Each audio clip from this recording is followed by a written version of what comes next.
Being homeless as a vet is tough, and I never thought I would experience that. It's tough to be out there on the street. I didn't expect to be homeless. On the couch, on somebody else's couch. I had a set of twins that were born, and my son got stolen from the hospital. Right out of the delivery room. Couldn't pull it together because, I kept missing my son for all those years.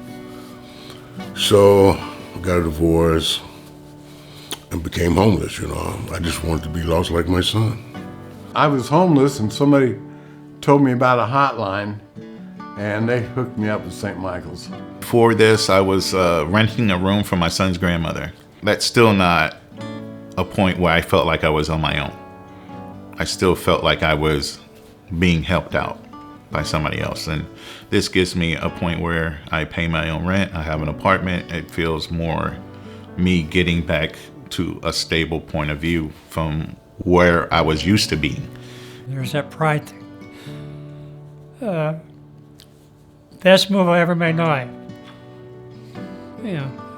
So now, I don't have to worry about where I'm going to sleep tonight. I don't have to worry about what the weather's going to be like. I don't have to worry about none of that. I got a nice hot shower every night. If I want, if I want the AC on, I can turn it on. If I don't, I got a nice little comfortable apartment. It's mine. Every time I come out here, somebody says, "Thank you for doing this project." And it is more than gratifying to hear that because I know their backgrounds, and they were either sleeping under bridges, they were in shelters, they were couch surfing among friends and family, or they're sleeping in their cars. And here they are now, a permanent resident community of people who support each other, enjoy each other, and understand each other. We accomplish our success by creating a vibrant community where the veterans who live here know that someone cares about them, that we know who they are, and that whatever they're facing in life, we're here to support them. The residents of St. Michael's are like foxhole buddies during the war. They have each other's backs. They put you in a community of veterans again, and we were so used to being together and everyone can count on each other because somebody's gonna have your back in a community of veterans a little bit more than in the civilian world.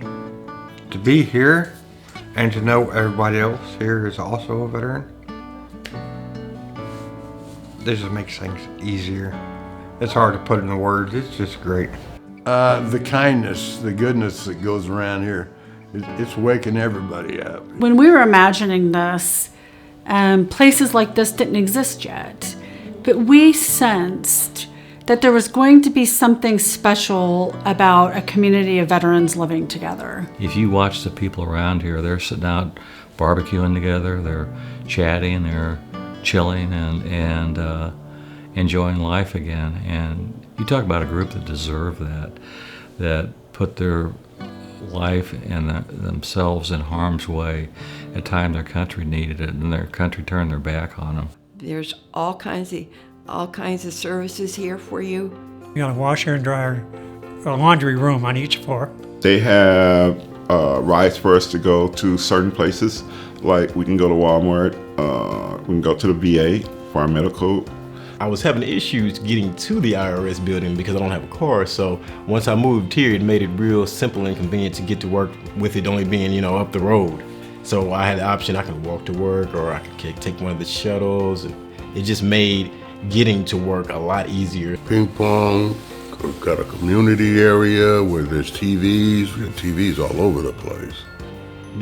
Just like we have food pantry and dignity, all this stuff. They offer you the free internet, they got the computer room, they got the workout room. The area is just peaceful to me. There's a bunch of things. We get around pretty much. We've had several who've bought homes and have moved into those homes and made a point of saying, part of my doing this is to make a home for another veteran. My plans for next year is to actually be buying a house in Texas. I had always been living with other people or, under somebody else's supervision or roof. So for me to come here and be able to do things on my own, it just made me feel more empowered. not having to lean on anybody else for, just everyday things. 94% of the veterans stayed permanently housed, which is a success rate that we're really proud of. Yeah, I mean, they've regained the self-respect that they once had, and they deserve to have. They have a sense of belonging, and they take care of one another. They're safe, they secure, and they know they belong, and they have a community around them. We did have a resident who lived here who shared with me one day. He said, Susan, before I lived at St. Michael's, I thought I was going to die alone. And now I know that I'm not. It's been a long, long time coming, but I know my change gonna come.